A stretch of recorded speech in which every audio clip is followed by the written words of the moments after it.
కున్సే కెలేంగే హోలీ గర్ వతన్ ముష్కిల్ మే హై.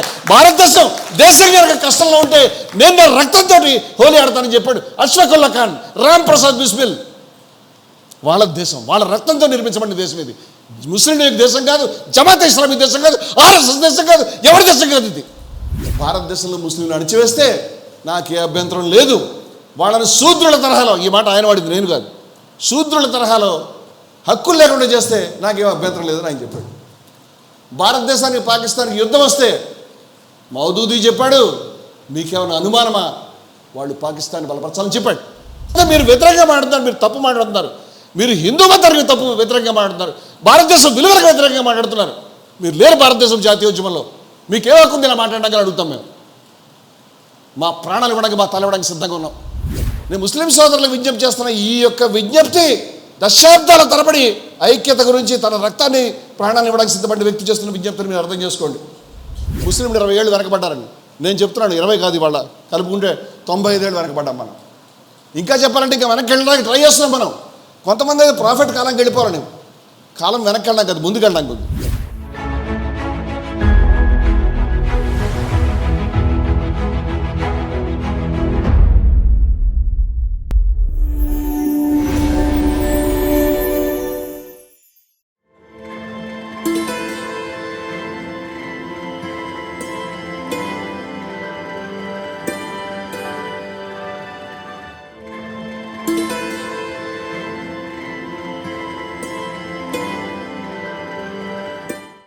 నేటి ఈ కార్యక్రమ ముఖ్య అతిథులైన శ్రీ సతీనాసి విజయ విహారం రమణమూర్తి గారికి వేదికపై రావాల్సిందిగా ఆహ్వానిస్తున్నాను.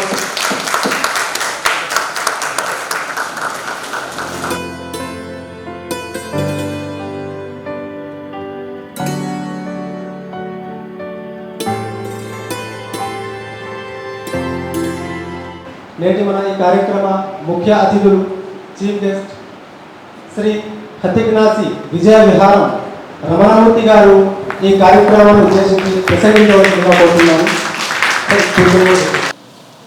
ఈ సమావేశానికి నేను రావడానికి కారకులైనటువంటి సోదరతుల్యులు లక్ష్మణ్ గౌడ్ గారు, అలాగే మహర్షి ఇమాం గారు, మిత్రులు సోదరులు మసూద్ భాయ్, సోదరులు షఫీ గారు, తిరుపతి రెడ్డి గారు, మరి మిత్రులందరికీ పెద్దలందరికీ కూడా నేను ధన్యవాదాలు చెప్తూ, మీరేమో చాలా గంభీరమైనటువంటి సబ్జెక్ట్ తీసుకొచ్చారు. అయితే మొట్టమొదట నేను ఈ 2-3 మాటలు చెప్తాను. ఏమిటంటే, ఒకవేళ నేను ఇక్కడ మాట్లాడే మాటలు ఎవరికైనా ఇబ్బంది కలిగిస్తే కొంచెం వీలైనంత వరకు టాలరేట్ చేయడానికి ప్రయత్నం చేయండి. మరీ మీకు శృతి మించిందని అనిపిస్తే కనుక మీరు ఆపమంటే ఆపేసి వెళ్ళిపోతాను, ఏం ప్రాబ్లం లేదు. ఎందుకంటే నేను అప్రియ సత్యాలని చెప్పడానికి ఇష్టపడే మనిషిని. ఎగ్జాక్ట్గా ఏ ఫ్రేమ్లో ఉంటుందో కూడా నేను చెప్పే మాట నాకు తెలియదు. అందువల్ల దయవుంచి వినడానికి ప్రయత్నం చేయండి అని చెప్తున్నాను. నేను ఇవాళ ఇక్కడ దేశము బాధ్యత అన్నారు. దేశం అంటే కూడా కరెక్ట్గా తెలియనటువంటి పరిస్థితి. దేశం అంటే ఏమిటి తెలియదు. దేశం అంటే దేన్ని మనం దేశం అంటున్నాం అని. దేశం అంటే ఏమిటి మనకేమర్థమైంది? దేశం అంటే మన ఇండియా యొక్క మ్యాప్ని మన దేశం అందామని అనుకుంటే ఆ మ్యాప్ మారుతూ ఉంది. మీరు ఇందాక ప్రస్తావించిన బంగ్లాదేశ్లో ఉన్నటువంటి వాళ్ళు భారతీయులను ఒకప్పుడు అనుకున్నారు. సింధులో బలూచిస్తాన్లో ఉన్నటువంటి వాళ్ళు కూడా భారతీయులమే అనుకున్నారు. 1947 వాళ్ళు కాకుండా పోయారు. ఈరోజుకి పాక్ ఆక్యుపైడ్ కాశ్మీర్ అని చెప్పబడేటువంటి దాంట్లో మన మ్యాప్ అక్కడ దాకా మనం గీసుకున్నాం. కానీ అక్కడ ఉన్నటువంటి వాళ్ళు ఇటు రాకుండా మనం బార్డర్ దగ్గర సైన్యం పెట్టి కాపలా కాస్తున్నాం. బార్డర్ మంది, అక్కడ ఉన్నటువంటి జనం భారతీయులు కాదని మనమే అనుకుంటున్నాం. వాళ్ళ గురించి కొన్ని పార్లమెంట్ అసెంబ్లీ స్థానాలు కూడా ఖాళీ పెట్టాం. అందువల్ల మ్యాపు సందిగ్ధంగా ఉన్నది. దేశం అంటే మట్టి కాదు ప్రజలు అన్నారు. మళ్ళీ ప్రజల విషయంలో కూడా అలాగే ఇంకొంతమంది దేశం అంటే ఈ మధ్య రాజ్యాంగం అని చెప్తున్నారు. రాజ్యాంగానికి మనం రోజు సవరణలు చేస్తాం. దేశం అంటే ఇక్కడ ఉన్నటువంటి వనరులు, ఇక్కడ ఉన్నటువంటి ఖనిజాలు, సంపదలను కూడా కొంతమంది నిర్వచనం చెప్పడం నేను విన్నాను. ఇటువంటి నిర్వచనాలు ఏవి కూడా నాకు సంతృప్తి కలిగించలేదు. ఈ భూమి మీద ఒక భాగాన్ని గీత గీసుకుని ఇది నాది, దీంట్లో ఉన్న వాళ్ళంతా నా సోదరులు, బయట ఉన్న వాళ్ళంతా నా శత్రువులు అని అనుకుంటే దాంట్లో ఏమి రేషనాలిటీ ఉందో నాకైతే అర్థం కాదు. ఈ ప్రపంచంలో ఏ ప్రాణి ఆ పని చేయలే. కుక్కలు కొట్లాడుకుంటాయి, కాకులు కొట్లాడుకుంటాయి, కానీ భారతదేశంలో కాకులన్నీ కలిసి పాకిస్తాన్లో ఉన్న కాకులతో కొట్లాడవు. భారతదేశంలో ఉన్నటువంటి కుక్కలు బంగ్లాదేశ్లో ఉన్న కుక్కలతోటి నువ్వు బంగ్లాదేశ్లో ఉన్నావు కదా అని తలపడవు. మనకేమొచ్చింది? దేశము, దేశభక్తి అనేది చాలా ఆశ్చర్యమైనటువంటి, నిర్వచనానికి అంత ఈజీగా పట్టుబడనటువంటి విషయాలు. Patriotism is the last resort of scoundrels అని ఇంగ్లీష్లో ఒక మాట ఉందండి. ధూర్తుల యొక్క చిట్ట చివరి ఆశ్రయం దేశభక్తి అని. వినడానికి కొంచెం గుండె పగిలేలా ఉంటుంది ఈ మాట.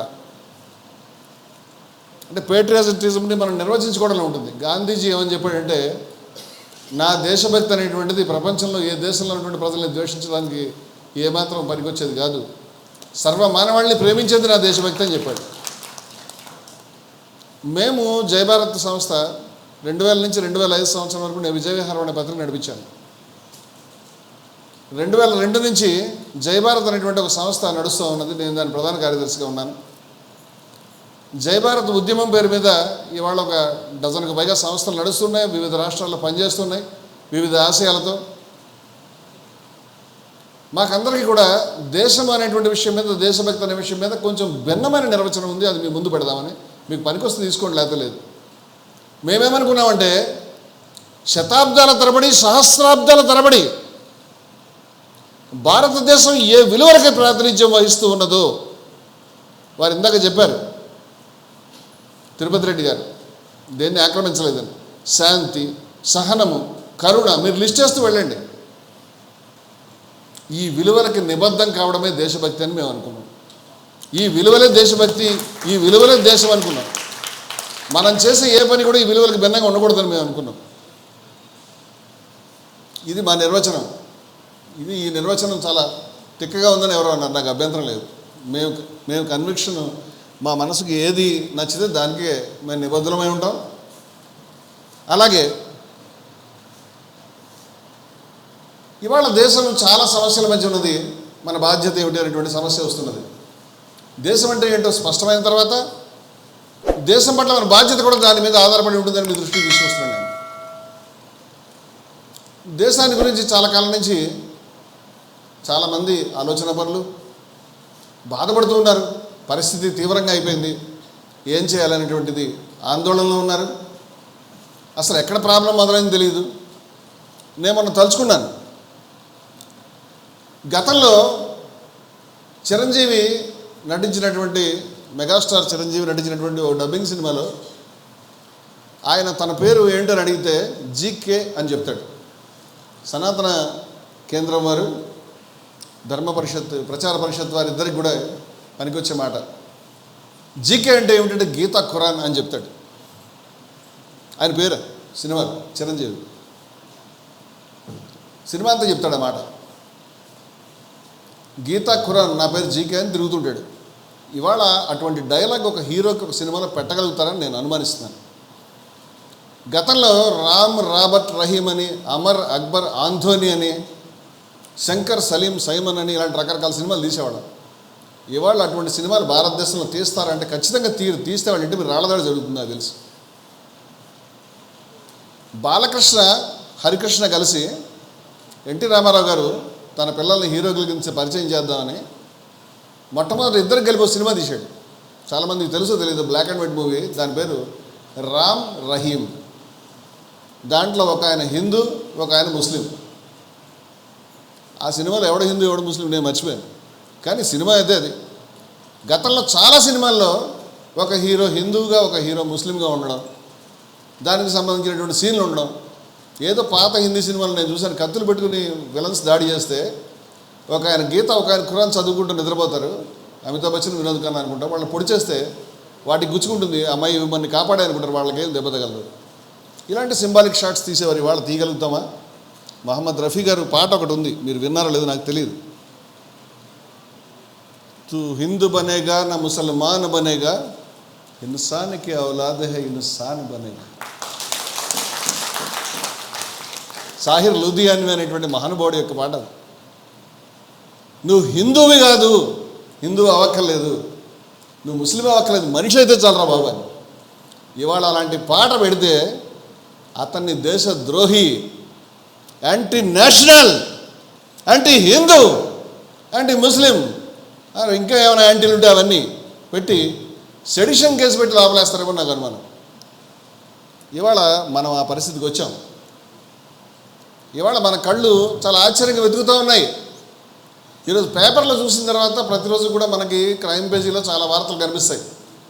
చాలా అమానుషంగా వాళ్ళని వీళ్ళు కొట్టి చంపేశారు, తండ్రిని కొడుకు కొట్టి చంపేశాడు, తగలబెట్టేశాడు, భర్తని భార్య చంపేశాడు, భార్యని ఇంకోటి ఎవడో చంపేశాడని. ఈ వార్తలని మనం మామూలుగా చూస్తాం. దాంట్లో చంపినవాడు ఎవడన్నా కనుక ఖాన్ లేకపోతే మహమ్మద్ అయి ఉంటే కనుక మొత్తం మారిపోతుంది. చూడండి దుర్మార్గులు ఈ విధంగా చేస్తారు. ఇందాక బంగ్లాదేశ్ గురించి ప్రస్తావించారు. బంగ్లాదేశ్ అనేది చాలా సంక్లిష్టమైనటువంటి చిత్రం. బంగ్లాదేశ్కి సంబంధించిన వార్తలు చూస్తుంటే నన్ను అత్యంత కలవరపరిచినటువంటి విషయం ఏమిటంటే, బంగబంధు షేక్ ముజిబుర్ రెహమాన్ యొక్క అత్యంత పెద్ద విగ్రహాలు బ్రాంజ్ స్టాట్యూస్ మీద కుర్రాళ్ళు నిలబడి వాటిని సుత్తులతో బద్దలు కొడుతున్నారు. కొన్ని వందల విగ్రహాలని కేవలం వారం రోజుల్లో ఖాళీ చేశారని, ధ్వంసం చేశారని విని నా మనసు అంతా కలిసివేస్తుంది. ఎందుకంటే 1971లో 30 లక్షల మంది చచ్చిపోయారు. ఒకళ్ళు కాదు, ఇద్దరు. చాలా చిన్న దేశం అది, చాలా చిన్న దేశము. 1930 లక్షల మంది చచ్చిపోయారు. కోట్ల మంది భారతదేశం వైపు వచ్చేసారు. హిందువులు ఉన్నారు, ముస్లింలు ఉన్నారు. ఓకే, హిందువులు ఎక్కువ టార్గెట్ చేశారు, కానీ ముస్లింలు తక్కువ టార్గెట్ చేయలే. ముస్లింలు కూడా పాకిస్తాన్ సైన్యం ఆ రోజు యూనివర్సిటీల్లో ట్యాంకులను పంపించి కనిపించిన వాళ్ళందరినీ ఫిరంగులు పెట్టి కాల్చి చంపేసి అక్కడే గొయ్యి తీసి అక్కడే కప్పెట్టారు. ఘోరమైనటువంటి అకృత్యాలకు పాల్పడ్డారు. అందరికీ తెలుసు, ప్రపంచం అంతా నిర్ఘాంతమైనటువంటి విషయాలు. 71లో ఇందిరాగాంధీ యొక్క సహాయం వల్ల, ఇందిరాగాంధీ సహాయం చేయకపోయినా వచ్చేదని కూడా రాసినటువంటి పెద్దలు ఉన్నారు. వాళ్ళ రోజు విముక్తి సేన వాళ్ళు ఏర్పాటు చేసుకున్నటువంటి వాళ్ళు విముక్తి సైన్యం వల్ల, బంగ్లాదేశ్ విముక్తి సైన్యం వల్ల వాళ్ళు స్వాతంత్రాన్ని సంపాదించుకున్నారు. దానికి నాయకుడు బంగబంధు షేక్ ముజిబుర్ రెహమాన్. ఆయన ఆ సమయానికి పాకిస్తాన్ జైల్లో ఉన్నాడు. ఆయన ఉమ్మడి పాకిస్తాన్కి ప్రధానిగా ఎన్నికాడు. ఆయనకు ఆ పదవి ఇవ్వకుండా బంగ్లా ప్రజలను అణిచేసినందుకు వాళ్ళు తిరగబడ్డారు. ఇది చరిత్ర. అంత రిస్క్ ఆయన తీసుకున్నాడు. ఆ తర్వాత ఆయన దేశానికి నాయకుడైన తర్వాత 4 ఏళ్ళు తిరగకుండా వాళ్ళ సైన్యం ఆ కుటుంబాన్ని అందరినీ చంపేశారు. దాంట్లో తప్పించుకున్నటువంటి అమ్మాయి షేక్ హసీనా వాళ్ళ చెల్లెలు. ఆవిడ తర్వాత దేశానికి ప్రధాని అయింది. 71 నుంచి ఈ రోజుకి 50 ఏళ్ళు, 55 దశాబ్దాలు దాటినాయి అంతే. అప్పుడే ప్రజలు ఇంత మర్చిపోయినారా? 30 లక్షల మంది చనిపోయినటువంటి విషాదాన్ని, స్వాతంత్రాన్ని మర్చిపోయారా అని. అప్పుడు నాకు గుర్తొచ్చింది ఏంటంటే, భారతదేశంలో మనం కూడా మర్చిపోయాం కదా, మనం కూడా మర్చిపోయాం కదా. నేను క్షమించండి, సమావేశ స్థలానికి వచ్చినప్పుడు గాంధీజీ బొమ్మ వెనకాల నుండి బ్యానర్ ముందు ఉండడం నన్ను చాలా కలిసివేస్తుంది. రాట్నం పట్టుకున్నటువంటి గాంధీజీని చూస్తే బహుశా ఇక్కడ ఉన్నటువంటి దేనికంటే కూడా మనం ఎక్కువ ఇన్స్పైర్ అయ్యేవాళ్ళని నేను అనుకుంటున్నాను. రాట్నాన్ని ఆయన దేశపు జాతీయ పతాకం మీద ఎక్కించాడు. నేను చాలామందికి చెప్పాను, సుత్తి గొడవల్లాగా బీసీల యొక్క గుర్తుని జాతీయ పతాకం ఎక్కించాడు ఆయన. చిన్న విషయం కాదు. ఇవాళ గాంధీని భారతదేశంలో ఎవడన్నా దలుచుకుంటాడంటే నేను నమ్మట్లేదు. గాంధీని ద్వేషిస్తున్నారంటే కరెక్ట్గా ఉంటుందేమో. షేక్ ముజిబుర్ రెహమాన్ కంటే కూడా గాంధీ చాలా పెద్ద, ప్రపంచమంతా నిర్ఘాంతమైనటువంటి వ్యక్తి. ఈరోజు గాంధీని గురించి, ఆయన విగ్రహం విరిగిపోయినా దాని గురించి పట్టించుకునే వాళ్ళు ఎవరు లేరు. దానికి కారణం ఏంటో నాకు తెలియదు. ఇప్పుడు ఆగస్టు నెల దీన్ని క్విట్ ఇండియా అనేటువంటి ఒక అద్భుతమైనటువంటిది మహా ఉద్యమం 1942 లక్షల మంది జైళ్ళకి పోయారు. దాన్ని క్రాంతి దిన్ అంటారు 9వ తారీఖుని. దానికి సంబంధించిన మెసేజ్లు నేను చూసి మొన్న నిర్ఘాంతపోయినాను. నాకు వచ్చిన మెసేజ్ల్లో భారతదేశం మ్యాప్లో చాలామంది బొమ్మలు ఉన్నాయి, దాంట్లో గాంధీ బొమ్మ ఎక్కడ లేదు. నాకు మెసేజ్ పంపించిన వ్యక్తి అడిగారు, నాకు ఎందుకు పంపించావు ఈ మెసేజ్ అని. క్విట్ ఇండియా కాబట్టి పంపించాను అని చెప్పారు. క్విట్ ఇండియా ఎవరు ప్రారంభించారు? క్రాంతి మైదానం చెప్తారు. గాంధీ గారు ఇచ్చిన speech, you have to stand against the whole world although you may have to stand alone అని ఆయన గర్జించినప్పుడు ఒక్కడివి నిలబడాలి యావత్ ప్రపంచాన్ని ధిక్కరించి. బయటకు వెళ్ళినప్పుడు ఫైరింగ్ ఎదురైతే నువ్వు సత్యాగ్రహం జేబులో రాసుకుని ఉండు చీటి. ఫైరింగ్లో రోడ్ల మీద బజార్లకు వెళ్ళేవాడు కూడా చచ్చిపోతాడు. కానీ చీటి తీసినప్పుడు వాడు అనవసరంగా దారిలో కాల్పులు చిక్కుని చచ్చిపోయాడు, ఇతర కాపులకు ఎదురొడ్డి చచ్చిపోయినటువంటి సత్యాగ్రహాన్ని వాళ్ళు గుర్తుపట్టాలి అని చెప్పాడు. కోట్ల మంది ప్రజలు సింహాలా లేచారు. దాన్ని క్రాంతి మైదాన్ అంటారు, దాన్ని క్రాంతి దివస్ అంటారు. ఇవాళ మీరు చెక్ చేసుకోండి, నాకు ఎక్కడ కనిపించలేదు ఆయన బొమ్మ ఎక్కడలేదు. ఆశ్చర్యం ఏంటంటే చివరికి క్రాంతి దివస్కు సంబంధించినటువంటి మెసేజ్ల్లో కూడా ఆయన బొమ్మ మనం తొలగించాము. మన చిన్న సోదరులైనటువంటి బంగ్లాదేశ్ వాళ్ళు షేక్ ముజిబుర్ రెహమాన్ విగ్రహాన్ని భద్రకొట్టడం కంటే ఇది చాలా పెద్ద పని. మీరు వినని పేర్లు ఉన్నాయో లేదో తెలియదు. మా ఆఫీస్ పేరు 2008లో ఖాన్ అబ్దుల్ గఫార్ ఖాన్ భవన్ అని పెట్టుకున్నాం మేము. భారతదేశం, పాకిస్తాన్, బంగ్లాదేశ్, ఆఫ్ఘనిస్తాన్ ఇటువంటి అనేక దేశాలు గౌరవించాల్సినటువంటి ఋషితులుడైనటువంటి మహనీయుడు ఆయన. ఇవాళ ఎవరికి గుర్తులేడు ఆయన. షేర్ అఫ్ఘాన్ అంటారు ఆయన్ని. అఫ్ఘాన్ అంటే ఆఫ్ఘనిస్తాన్ అర్థం కాదు, చాలామంది తెలియదు. 2008లో మొట్టమొదటిసారి ఆయన పేరు మీద ఆఫీస్ పెట్టుకున్నాడు. భారత ఉపఖండంలో మొట్టమొదటిసారి గఫార్ ఖాన్ ఆఫీస్ పెట్టుకున్నాం మనం అని మేము గర్వంతో ఉప్పొంగాం. చనిపోయిన పర్వాలేదు అనుకున్నాను నేను. ఎందుకంటే 47 తర్వాత కనీసం 20-25 సంవత్సరాలు ఆయన పాకిస్తాన్ జైలులో గడిపాడు. అంతకుముందు బ్రిటిష్ జైల్లో 20 ఏళ్ళు గడిపాడు. ఆయన ఒకసారి భారతదేశాన్ని చూడడానికి వచ్చినప్పుడు 70లో ఆ రోజే ఈ పరిస్థితి చూశాడు. దిగ్భ్రాంతితో ఆయన ఆశ్చర్యపడి, మీరు గాంధీజీని మర్చిపోయారు, ఫర్గాటన్ గాంధీ. మీ భారతీయులు చాలా తమాషా అయినటువంటి వాళ్ళు, మీరు బుద్ధుడినే మర్చిపోయారు, గాంధీ ఉంది అని అన్నాడు. అందుచేత ఉపఖండంలో మనం పోటీ పడతా ఉన్నాం ఒకళ్ళతో ఒకళ్ళు మర్చిపోయేటువంటి విషయంలో. This is the problem. భారత జాతీయోద్యమాన్ని గురించి ఇవాళ ఎక్కడ ఎవడో మాట్లాడేటువంటి వెళ్ళాడు. ఎవరైతే క్విట్ ఇండియా ఉద్యమాన్ని లేరో, క్విట్ ఇండియా ఉద్యమాన్ని వ్యతిరేకించారో, శ్యామాప్రసాద్ ముఖర్జీ క్విట్ ఇండియాలో ఏ విధంగా స్వతంత్ర వీరులు అణిచేయాలో సలహాలు చెబుతూ ఉత్తరాలు రాసినటువంటి వ్యక్తి. వారు లేరు, కమ్యూనిస్టులు లేరు, ఆర్ఎస్ఎస్ వారు పాపం ఎప్పుడు స్వతంత్ర పోరాటంలో కూడా లేరు, ఎవరు లేరు. ముస్లిం లీగ్ లేదు. ముస్లిం లీగ్ వ్యతిరేకించింది దేశం యొక్క స్వాతంత్రాన్ని, దేశ విభజనని కోరుకుంది. ఇవాళ వీళ్ళు చెప్తున్నారు దేశం అంటే ఏమిటో. వీళ్ళకి సంబంధించిన ఫోర్సెస్ కనిపిస్తాయి మనకు అన్ని చోట్ల. వీళ్ళు నిర్వచిస్తున్నారు. కొంతమంది ముందుకు వచ్చి మేము జాతీయవాదులు, మమ్మల్ని కాదంటే నువ్వు జాతి వ్యతిరేకం అంటున్నారు. ఎక్కడ పోయినావు నువ్వు? 100 సంవత్సరాల దేశం పరాయి వాళ్ళ పాలన, నువ్వు ఎక్కడికి వెళ్ళావు? ఇవాళ చాలామంది రాజ్యాంగం మాట్లాడతారు. నేను చాలామంది అడిగిన రాజ్యాంగం ఎక్కడి నుంచి వచ్చిందని. కానీ గాలి నుంచి వచ్చిందని అనుకుంటాను మీరు? రాజ్యాంగ రచనా సభ యొక్క బిడ్డ. రాజ్యాంగ రచనా సభ భారత జాతీయోద్యమం యొక్క బిడ్డ. భారత జాతీయోద్యమం మీకు నచ్చకపోయినా దాని యొక్క ప్రధాన ప్రేరకుడు మహాత్మా గాంధీ. ఆయన పేరు తీయడానికి మీరు ఇష్టపడలేదు ఇవాళ. And you're speaking lot of things. Bangladesh గురించి చెప్తాను. ఈ మన యొక్క హైదరాబాదు, ఈ మధ్య భారతదేశం చాలా ఆశ్చర్యమైనటువంటి ప్రాంతం. ఇక్కడే చాలా మంది అద్భుతమైనటువంటి వ్యక్తులు పుట్టారు, ఆశ్చర్యమైన వ్యక్తులు పుట్టారు. దేశ చరిత్రను అటు ఇటు తిప్పినటువంటి వాళ్ళు పుట్టారు. ఆర్ఎస్ఎస్ స్థాపించిన ఆయన ఇక్కడే పుట్టాడు. వాళ్ళ మూలాలు ఆంధ్రప్రదేశ్లో ఉన్నాయి. అంబేద్కర్ ఇక్కడ పుట్టినాడు. బసవಣ್ణ ఇక్కడ పుట్టినాడు. జమాతే ఇస్లామీ అనేటువంటి సంస్థను స్థాపించినటువంటి మౌదూదీ కూడా ఔరంగాబాద్లో పుట్టినాడు. ఆయన పాత నిజాం సంస్థానం తాలూకు మనిషి. ఈ జమాతే ఇస్లామీ అనేటువంటి సంస్థ దేశ విభజనను వ్యతిరేకించింది. అబ్బా, దేశ విభజనను వ్యతిరేకించింది అని అలాంటి వాళ్ళంతా కూడా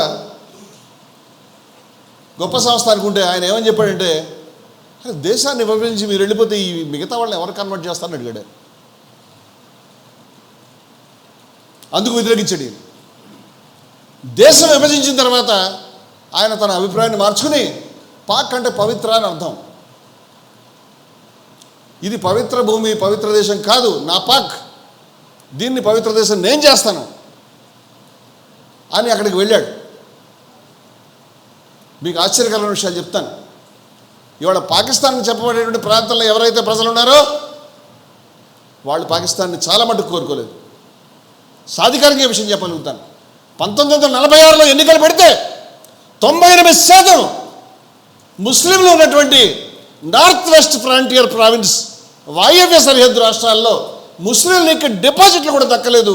ఖాన్ అబ్దుల్ గఫార్ ఖాన్ నేతృత్వంలో అక్కడ సమైక్య భారతదేశాన్ని కోలుకునే విధంగా కాంగ్రెస్ పార్టీ 46లో నెగ్గిందని చెప్తున్నాడు మీకు. 46 సింధ్లో బలూచిస్తాన్ మన దేశంలో భాగమే కాదు. ఆ రోజు సింధ్లో అల్లా బక్ష్ అనేటువంటి మహనీయుడిని చంపేశారు. పంజాబ్ అనేటువంటి ఒక రాష్ట్రం ఉంది, అది ఇక్కడ అక్కడ కూడా ఉంది. ఇప్పుడు మనం పంజాబ్ అంటే మనది అనుకుంటాం, కాదు. పాకిస్తాన్లో పంజాబ్ ఉంది, ఇంకా పెద్ద పంజాబ్ ఉండేది, హిమాచల్ ప్రదేశ్ హర్యానా కూడా దాంట్లో భాగాలే. ఆ పంజాబ్ని గెలుచుకోవడం ముఖ్యం. ఆ పంజాబ్లో కూడా యూనియనిస్ట్ పార్టీ ఉండేది. మరి పాకిస్తాన్ రావడానికి కారణం ఏంటంటే అక్కడున్న ప్రజలు ఓట్లేస్తే కాదు, వాళ్ళు కోరుకోలేదు పాకిస్తాన్. దిగ్భ్రాంతికరమైన విషయం ఏంటంటే పాకిస్తాన్ రావడానికి కారణం 1946లో జరిగినటువంటి ఎన్నికల్లో ఇక్కడ భారతదేశం, బ్రిటిష్ భారతదేశంలో ముస్లిమ్స్ ఓట్లేశారు దానికి, ముస్లిం లీగ్. దీని గురించి ఒక ముస్లిం స్కాలర్ మాట్లాడడం నేను ఇప్పుడు దాకా చూడలేదు. ఎందుకు వేశారో తెలియదు. యూపీలో ఉన్నటువంటి ముస్లింలు, తమిళనాడులో ఉన్నటువంటి ముస్లింలు, కేరళలో ఉన్నటువంటి ముస్లింలు, సర్కార్ జిల్లాలో ఉన్నటువంటి ముస్లింలు ముస్లిం లీగ్ ఓటేశారు. ముస్లింలకు ఒక దేశం కావాలి, వీళ్ళు వెళ్ళరు అక్కడికి, వాళ్ళకి అక్కర్లేదు. అక్కర్లేని వాళ్ళకి పాకిస్తాన్ వచ్చింది. ఎందుకంటే షార్ట్ సైటెడ్నెస్, హ్రస్వ దృష్టి కలిగినటువంటి నాయకులు, దుర్మార్గమైనటువంటి విధానాలు కలిగినటువంటి తలలో ఉన్నటువంటి నాయకులు ఈ పనులు చేయించారు. ఇది పక్కన పెడదాం. 1950లో పాకిస్తాన్లో మునీర్ కమిషన్ అనేటువంటి కమిషన్ నియమించారు. అక్కడ చర్చ అహ్మదీస్కి సంబంధించి జరుగుతూ ఉంది. మౌదూదీ గురించి నేను మాట్లాడుతున్నాను ఈ విషయాన్ని. మౌదూదీని మునీర్ కమిషన్ విచారించింది ఒక జ్యుడిషియల్ కమిషన్. అది తీసుకున్నటువంటి స్టేట్మెంట్స్ మునీర్ కమిషన్ రిపోర్ట్లో వాటికి మీకు కనిపిస్తాయి. వాళ్ళకు ప్రశ్న అడిగారు, బాబు నువ్వు ఇక్కడ మతరాజ్యం ఇంకా సరిపోవట్లేదు, ఇంకా పెద్ద మతరాజ్యం పెట్టమంటున్నావు కదా, మైనారిటీలను అణచివేయమంటున్నావు కదా, మరి భారతదేశంలో కూడా ముస్లింలు అణిచేస్తే నీ అభిప్రాయం ఏమిటి అంటే, భారతదేశంలో ముస్లింలు అణిచివేస్తే నాకే అభ్యంతరం లేదు, వాళ్ళని శూద్రుల తరహాలో, ఈ మాట ఆయన వాడింది నేను కాదు, శూద్రుల తరహాలో హక్కులు లేకుండా చేస్తే నాకేం అభ్యంతరం లేదని ఆయన చెప్పాడు. వాళ్ళు ఇంకో ప్రశ్న అడిగారు, ఒకవేళ భారతదేశానికి పాకిస్తాన్కి యుద్ధం వస్తుంది 50sలో, భారతదేశానికి పాకిస్తాన్కి యుద్ధం వస్తే ముస్లింలు, భారతదేశంలోని ముస్లింలు ఎవరిని బలపరచాలి అని. మౌదూదీ చెప్పాడు, మీకేమైనా అనుమానమా, వాళ్ళు పాకిస్తాన్ బలపరచాలని చెప్పాడు. It was recorded in Munir commissions report. నేను దిగ్భ్రాంతికరమైన విషయం ఏంటి, ఈయన పేరు పెట్టుకుని, ఈయన ఫోటో పెట్టుకుని భారతదేశంలో పార్టీలు ఎందుకు నడుపుతారని అడుగుతున్నాను. మీరు యాక్సెప్ట్ చేస్తున్నారా ఈ విషయాన్ని? ఇది న్యాయమైన ఈ విధానం? మేము ఈ మాట చాలాసార్లు చెప్పాం. నేను ఆర్ఎస్ఎస్కి వ్యతిరేకం కాదు, నేను ముస్లిం లీగ్కి, జమాత్ ఇస్లాంకి దేనికి వ్యతిరేకం కాదు, విధానాలకి, సిద్ధాంతాలకు వ్యతిరేకం నేను. మీరు రాశారు, వి అండ్ అవర్ నేషనల్హుడ్లో గోల్వాల్కర్ రాసినాడు ఈ మాటని. ఏమంటే హిందువులదే ఈ దేశం, ముస్లింలు ఉంటే కనుక 3వ తరగతి పౌరులా ఉండాలి, సేవ చేస్తూ ఉండాలని రాశాడు. మీరు డిజైన్ చేసుకోండి ఈ విషయాన్ని, మాకేం తగ్గదా లేదు ఆర్ఎస్ఎస్తో. మీరు డిజైన్ చేసుకోకపోతే మీరు వ్యతిరేకంగా మాట్లాడుతున్నారు, మీరు తప్పు మాట్లాడుతున్నారు, మీరు హిందూ మతానికి తప్పు వ్యతిరేకంగా మాట్లాడుతున్నారు, భారతదేశం విలువలకు వ్యతిరేకంగా మాట్లాడుతున్నారు. మీరు లేరు భారతదేశం జాతీయోద్యమంలో, మీకేం హక్కుంది ఇలా మాట్లాడడానికి అడుగుతాం మేము. మా ప్రాణాలు ఇవ్వడానికి, మా తల ఇవ్వడానికి సిద్ధంగా ఉన్నాం. దేశం డిమాండ్ చేస్తూ ఉంది ఈ విషయాన్ని. అష్ఫాకుల్లా గారు రాశాడు ఆ రోజు, కున్సే కెలెంగే హోలీ గర్ వతన్ ముష్కిల్ మే హై. భారతదేశం దేశం కనుక కష్టంలో ఉంటే నేను నా రక్తంతో హోలీ ఆడతానని చెప్పాడు అష్ఫాకుల్లా ఖాన్. రామ్ ప్రసాద్ బిస్మిల్ వాళ్ళ దేశం, వాళ్ళ రక్తంతో నిర్మించబడిన దేశం ఇది. ముస్లిం లీగ్ దేశం కాదు, జమాత్ ఇస్లామీ దేశం కాదు, ఆర్ఎస్ఎస్ దేశం కాదు, ఎవరి దేశం కాదు ఇది. దీని వెనకాల ఎత్తురది, ఇది మర్చిపోయినాడు. 1971లో బెంగాలీ ప్రజలు పాకిస్తాన్ సైన్యం యొక్క చేతిలో హింసలు పడుతూ 30 లక్షల మంది చచ్చిపోతున్నప్పుడు ఈ జమాత్ ఇస్లామీ అనేటువంటి పార్టీ పాకిస్తాన్ సైన్యానికి మద్దతుగా పాకిస్తాన్ నుంచి సొంతంగా తన పార్టీ తరఫున టీమ్స్ని పంపించింది. ఎందుకో తెలుసా? పాకిస్తాన్ సైన్యం వెనకాల నిలబడి బెంగాలీని హత్యలు చేయడానికి, బెంగాలీని రేపులు చేయడానికి. ఆ దళాల పేరు అల్ బద్ర్ అల్ షమ్స్ అని పెట్టారు అప్పుడు వాటి పేర్లు. ఆ దళాలు పనిచేసాయి అక్కడ. 71లో ఏ క్షణాల బంగ్లాదేశ్ ఏర్పడిందో 1,00,000 మంది పాకిస్తాన్ సైనికులు భారతదేశానికి బందీగా చిక్కారు. నేను చరిత్ర చెప్తున్నాను. 1,00,000 మంది భారతదేశానికి బందీగా చిక్కారు. బుట్ట వచ్చి మాట్లాడాడు, అయ్యా మా 1,00,000 మందిని విడుదల చేయండి అని. ఇందిరాగాంధీ ఆయన సిమ్లాలో మాట్లాడుకున్నారు, ఒప్పందంగా వచ్చుకున్నారు. అంతర్జాతీయ కూడా ఒత్తిడి ఉంది, ఆవిడ వదిలిపెట్టింది. ఆశ్చర్యమైన విషయం చెప్తాను, ఈ జమాతే ఇస్లామీ టీమ్స్ ఎవరైతే ఉన్నారో వీళ్ళు ఉండిపోయారు బంగ్లాదేశ్లో.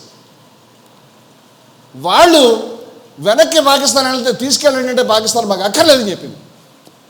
ఎవరిని ఉపయోగించుకుందో పాకిస్తాన్ వాళ్ళని తీసవతల పారేసింది. మీరు దుర్మార్గులు, మీరు మాకు అక్కర్లేదని బంగ్లాదేశ్ కూడా చెప్పింది.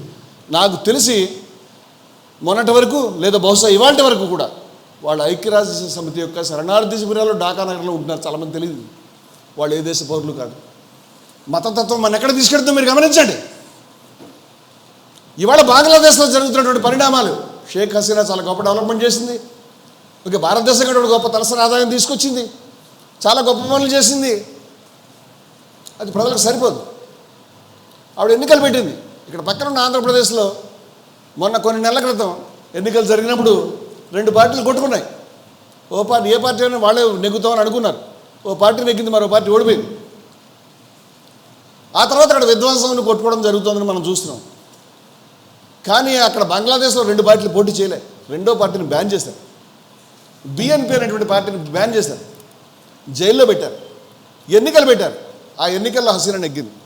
ఎన్నికల్లో అవతల ఎవరు పోటీ చేసిన వాళ్ళు లేరు, ఒకటే పార్టీ పోటీ చేసింది. ప్రపంచం అంతా కూడా ఇది ఎన్నికలు కాదు అని చెప్పారు. మీరు కనుక దారి ఇచ్చి ఉంటే అసమ్మతికి వాళ్ళు నెగ్గేవారో ఓడిపోయేవారో, ప్రజలకి బ్యాలెట్ బాక్స్లో నువ్వు దారి ఇవ్వలే. అంచేత ప్రెషర్ కుక్కర్కి చిన్న హోల్ పెడతారు, అది పెడితే కొంచెం చిష్మని వస్తుంది. అప్పుడు నువ్వు ఉడికిపోయిందని అర్థం చేసుకుంటావు. ఆ హోల్ పెట్టకపోతే మొత్తం బయలుపోతుంది. ఇప్పుడు అదే జరిగింది. నువ్వు చిన్న దారి ఉంచలే, అందువల్ల ప్రజాగ్రహం బద్దలైంది. వాళ్ళు రోడ్ల మీకు వచ్చారు. దాంట్లో జమాతే ఇస్లామీ శక్తులు ఉన్నాయి. అందువల్ల మనం ఈ వార్తలు చూస్తున్నాం. సంబంధం లేకుండా హిందూ ప్రజల మీద దాడులు జరుగుతున్నాయి. ఇక్కడ మన వాళ్ళకి పని దొరికింది. ఇప్పుడు ప్రతి ఒక్క సెల్ ఫోన్కి కూడా ఈ మెసేజ్లు రావడం మొదలైంది. హిందువులు చచ్చిపోతున్నారు, హిందువులు రేప్ చేస్తున్నారు, ఆ అమ్మాయి ఏడుస్తూ ఉంది, ఈ ఇల్లు తగలబడతా ఉంది, ఆ గుడి కూలిపోయింది, అందరి రక్తం మరుగుతూ ఉంది. దాని కింద ఇంకో మాట రాస్తున్నారు. ఇదిగో నాకు రాశారు, నువ్వు హిందూ ముస్లిం బాయ్ బాయ్ అంటావు కదా, చూడు ఎవరిని నువ్వు తీసుకొస్తున్నావో వాళ్ళంతా రేపొద్దు నిన్ను కూడా నరుగుతారు, అప్పుడు నీకు బుద్ధి వస్తుంది. ఇలాంటి హేట్ మెయిల్ రోజు నాకు వస్తుంది. కానీ కొంచెం వేచి చూసిన తర్వాత ఈ హేట్ మెయిల్లో చాలా మటుకు అబద్ధాలే. ఆంధ్రప్రదేశ్ ఎన్నికల్లో ఉన్నటువంటి ఫోటోలు కూడా వాడారని చెప్తున్నారు. కేరళ ఫోటోలు, బెంగళూరు ఫోటోలు, ఇండోనేషియా ఫోటోలు, ఎక్కడెక్కడ ఫోటోలు, పాతవి కొత్తవి అన్ని రకాలవి, చివరికి ఆర్టిఫిషియల్ ఇంటెలిజెన్స్ క్రియేట్ చేసినటువంటి ఫోటోలు కూడా పెట్టి కాలిపోయిన వాళ్ళు, చచ్చిపోయినటువంటి వాళ్ళు రోజు ఇవి పుంకాలుగా లక్షల సంఖ్యలో వచ్చి పడిపోతున్నాయి. వీటిలో ఎవరు రెసిస్ట్ చేయగలుగుతారు, ఎవరు నిజాలు చెప్పగలుగుతారు? ఇవాళ అక్కడ రేప్ చేస్తున్నటువంటి లేదా రేప్ చేసినట్టు అనుకుంటూ ఖచ్చితంగా కొన్ని సంఘటనలు జరిగినాయి. నేను ఫస్ట్ దాన్ని ఖండించే మాట్లాడతాను. బంగ్లాదేశ్లో కావచ్చు, హిందూ కావచ్చు, ముస్లిం కావచ్చు, ఎవడని కావచ్చు. నాకెవరో పెద్ద ఆయన ఫోన్ చేసి అడిగితే నేను చెప్పాను, ముస్లిమ్సే కాదండి, మయన్మార్లో కూడా ఇదే జరిగింది. సైన్యం అధికారం స్వాధీనం చేసుకుని ప్రధాని జైల్లో పెట్టింది. అక్కడ ముస్లిమ్స్ పారిపోయి వచ్చారు, రోహింగ్యాస్ అని. అక్కడ పక్కన శ్రీలంకలో కూడా ఇలాంటివి జరిగినాయి. అక్కడ కూడా బౌద్ధులే హిందువుల మీద వేటాడారు. ఈ మయన్మార్లో కూడా బౌద్ధులే ఉన్నారు. అంటే చాలా దేశాలు జరుగుతున్నాయి. దాన్ని మనం ఓన్లీ ముస్లిమ్స్ అయితే దుర్మార్గుడు, ముస్లిం అయితే టెర్రరిస్టు, ముస్లిం అయితే మనం చంపేవాడు అనేటువంటి అభిప్రాయంతో మీరు చూడవద్దు. ఇది చాలా దుష్ప్రచారం, చాలా ప్లాన్డ్గా జరుగుతూ ఉంది అని. అక్కడ పాకిస్తాన్, బంగ్లాదేశ్లో ఒకే ఒక హిందూ క్రికెటర్ ఉంటే ఆయన దేశం గురించి ఆడాడు, చివరికి ఆయన ఇల్లు తగలబెట్టారు, ఆయన చంపేశారు చూడండి అని పోస్టులు వచ్చినాయి. కానీ తగలబెట్టింది, చంపింది ఆ దేశానికి సంబంధించినటువంటి పాత మాజీ క్రికెట్ కెప్టెన్ అయినటువంటి ఒక ముస్లింనే. కానీ ఈ విషయం తెలిసి కూడా ట్విస్ట్ ఎందుకు చేస్తున్నారండి? ఈ దేశంలో కోట్ల మంది హిందువుల యొక్క మనసు విషపూరితం చేయడానికి న్యాయమేనా ఇది? న్యాయమేనా? ఇటువంటి సవాల్ని ముస్లింలు కానీ ఉదారవాదులు కానీ ఎట్లా తీసుకుంటారో నాకు తెలియదు. ఇటువంటి సవాల్ని మీరు తీసుకోవాలంటే ఈ దేశంలో సమైక్యత గురించి ఎవరు రక్తం దారబోసారో వాళ్ళ గురించి తెలుసుకోవాలి మీరు, వాళ్ళ గురించి మాట్లాడాలి మీరు, వాళ్ళ గురించి చెప్పాలి మీరు. కానీ ఆ సవాల్ని తీసుకోవడానికి ఎవరు సిద్ధంగా లేదు. ఒక్క జయభారత్ తరఫున మేము బీబీ అమ్తుల్ సలాం అనేటువంటి ఆవిడ చరిత్ర రాశాం. మీరు నమ్ముతారేమో, ఆవిడ 26 రోజుల పాటు హిందూ ముస్లిం ఐక్యత గురించి అదే బంగ్లాదేశ్ నేల మీద నిరాహార దీక్ష చేసింది. అప్పుడు పార్టిషన్ టైంలో హిందువుల యొక్క ప్రాణాల రక్షణగా ఒక ముస్లిం మహిళ, హిందువులను చంపేస్తున్నారని ముస్లిం డామినేటెడ్ ఏరియాలో ఒక ముస్లిం మహిళ, ఆమె కూడా పార్టిషన్ టైంలో ఆమె ఫ్యామిలీ అంతా పాకిస్తాన్ వెళ్ళిపోయిన ఆమె ఒక్కతే నిలబడి, ఒక్క మహిళ 26 రోజులు ఇప్పుడు ఇలాంటి నిరాహార దీక్షలు ఇప్పుడు జరుగుతున్నవి కాదు, రకరకాల మందులు తీసుకుని ఇంజక్షన్లు తీసుకుని చేసేవి కాదు, నిజమైనటువంటి నిరాహార దీక్ష. ఆమె దుర్బలమైనటువంటి ఎన్నో ప్రాబ్లమ్స్ ఆరోగ్య సమస్యలు ఉన్నటువంటి మహిళ చావుకు సిద్ధపడి ఆమె చేసింది 26 రోజులు. భారతదేశంలో ప్రతి ఒక్క వ్యక్తికి ఈ విషయం తెలిసి ఉండాలి, పుస్తకాలు వచ్చి ఉండాలి. ఆవిడ గురించి ఇప్పటిదాకా చరిత్రలో ఒక్క జీవిత చరిత్ర కూడా రాలేదు, ఒక్క పారాగ్రాఫ్ దొరకదు మీకు. మొట్టమొదటిసారి 600 పేజీల చరిత్ర మేము జయభారత్ పబ్లికేషన్ ప్రింట్ చేసాం, బయట ఉంది. దాన్ని ఎవడు కొనుక్కునేవాడు లేడు. నేను చెప్తున్నా, దాన్ని ఎవడు ఎక్కలేదు. చాలా గుండెల్ని పిండేటువంటి కథ ఎవడికి ఎక్కలేదు. మక్బూల్ షర్వానీ అనేటువంటి కుర్రవాడు, 19 ఏళ్ల కుర్రవాడు, పాకిస్తాన్ సైన్యం కాశ్మీర్ మీద దాడి చేసినప్పుడు కాశ్మీర్ వ్యాలీలో నిలబడి భారత సైన్యానికి మద్దతు ఇస్తూ ప్రజలకు చెప్తూ ఉన్నాడు. అతను పాకిస్తాన్ సైన్యానికి దొరికాడు. 19 ఏళ్ల కుర్రాడని చూడకుండా అతన్ని చిత్రహింసలు పెట్టారు.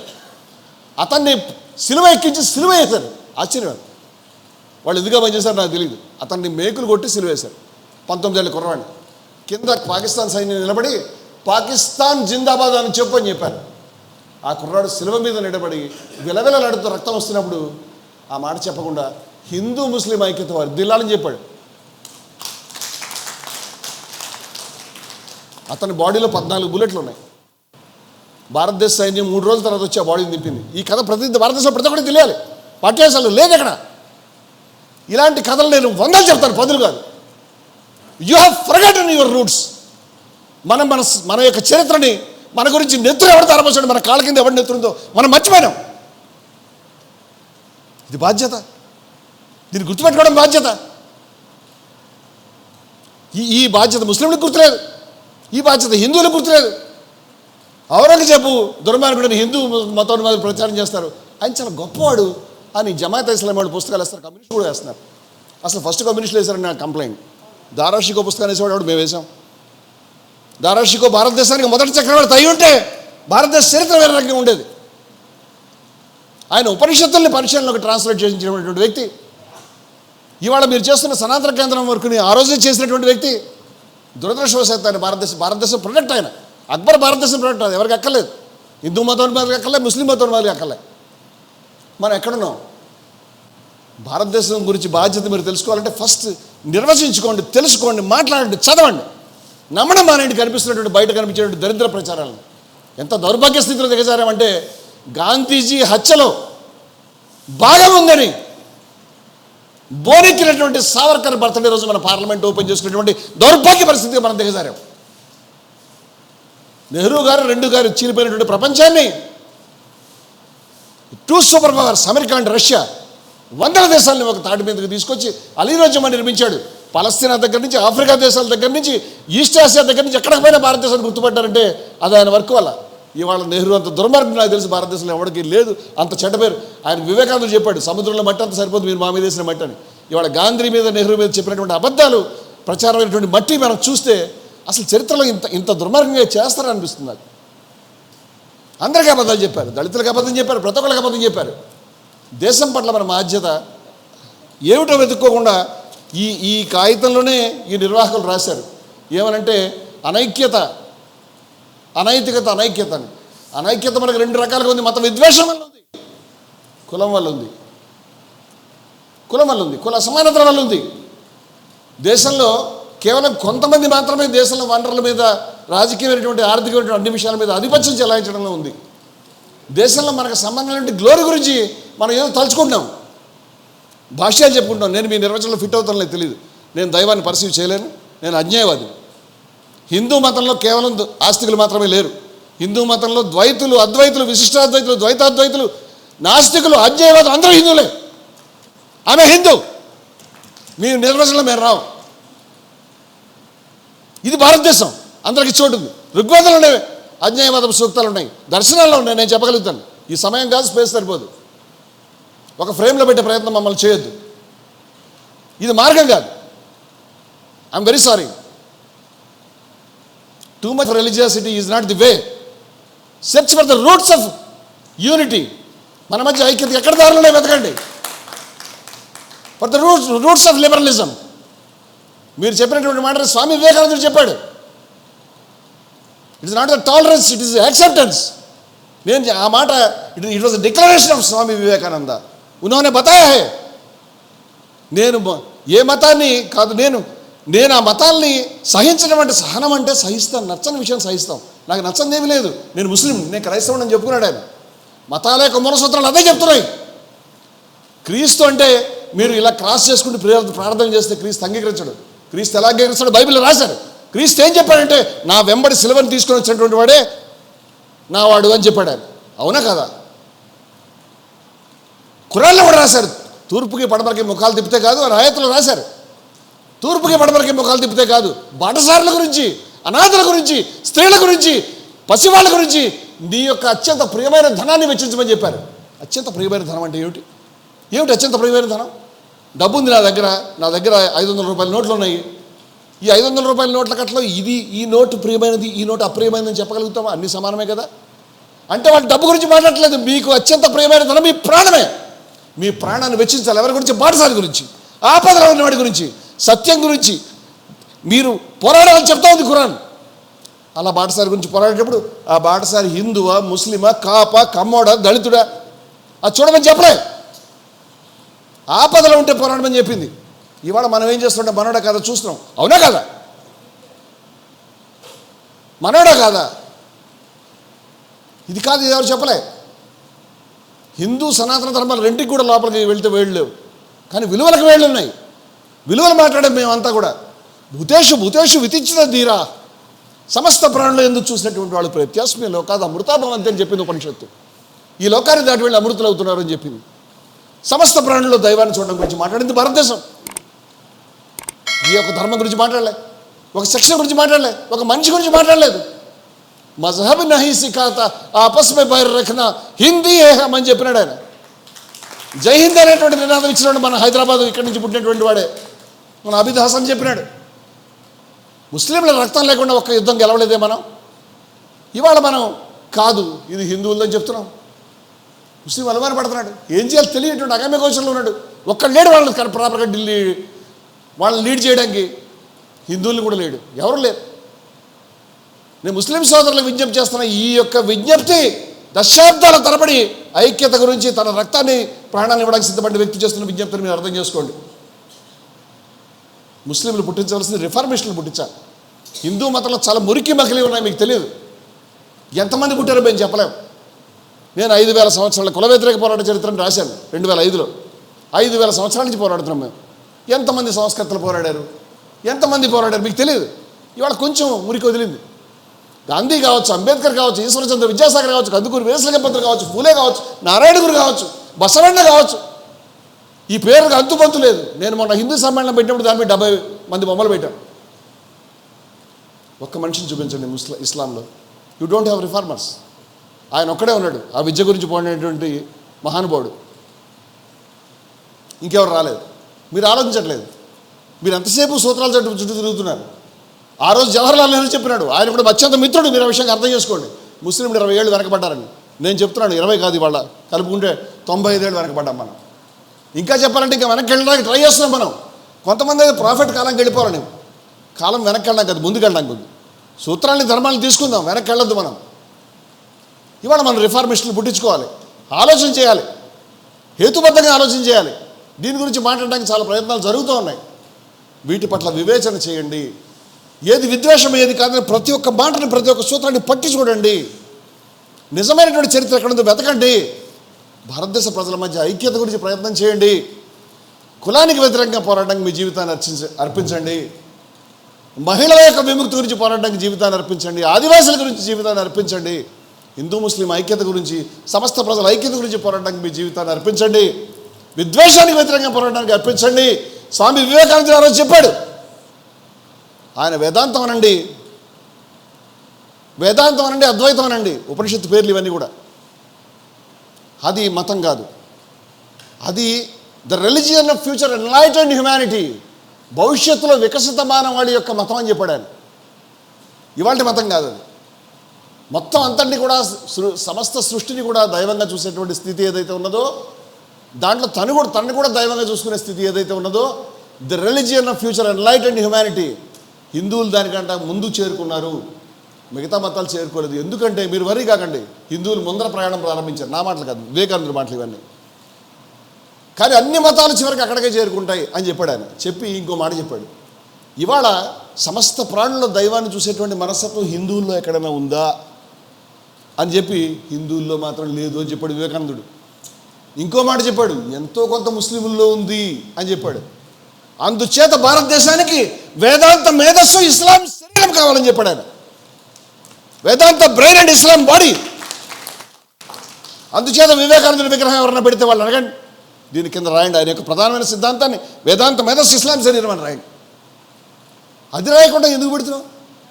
ఏం మాట్లాడుతున్నావు? రైజ్ అవేక్ అవన్నీ ఉపనిషత్తులో మాటలు, ఉత్తిష్ట జాగ్రత్త ప్రాప్యవరాన్ని నిబోధత, ఇవి కాదు. నువ్వు సందేశాన్ని పట్టుకోవడంలో మిస్ అయ్యావు. నువ్వు అమృతాన్ని పారబోసి గిన్నెను దాచుకున్నావు. వేదాంత మేధస్సు ఇస్లాం శరీరం గురించి ప్రాణం ఇవ్వడానికి సిద్ధపడాలి. దాన్ని అర్థం చేసుకోవాలి. ఎవరు లేరు అలా మాట్లాడేవాళ్ళు ఇవాళ. ఇది నేను కొన్ని గంటలు ప్రసంగించిన తీరినటువంటి సబ్జెక్టు. సమయాభావం వల్ల నేను ముగిస్తున్నాను, క్షమించండి మిత్రులారా. జయభారత్ సాహిత్యం మీకు అందుబాటులో ఉన్నది, మేము శ్రమిస్తున్నాం. ఎవరైనా కాంటాక్ట్ చేసినా దీనికి సంబంధించిన విషయాల్ని విస్తారంగా మాట్లాడడానికి, వాళ్ళ నుంచి నేర్చుకోవడానికి, మమ్మల్ని మేము మార్చుకోవడానికి, దిద్దుకోవడానికి, వాళ్ళకి నేర్పడానికి సదా సంసిద్ధంగా ఉంటాం. విద్వేషానికి వ్యతిరేకంగా, అసమానతలకు వ్యతిరేకంగా యుద్ధ భూమిలో ప్రాణాలు ఇవ్వడానికి సిద్ధంగా ఉన్నాం. మొత్తంగా జై భారత్. జై భారత్.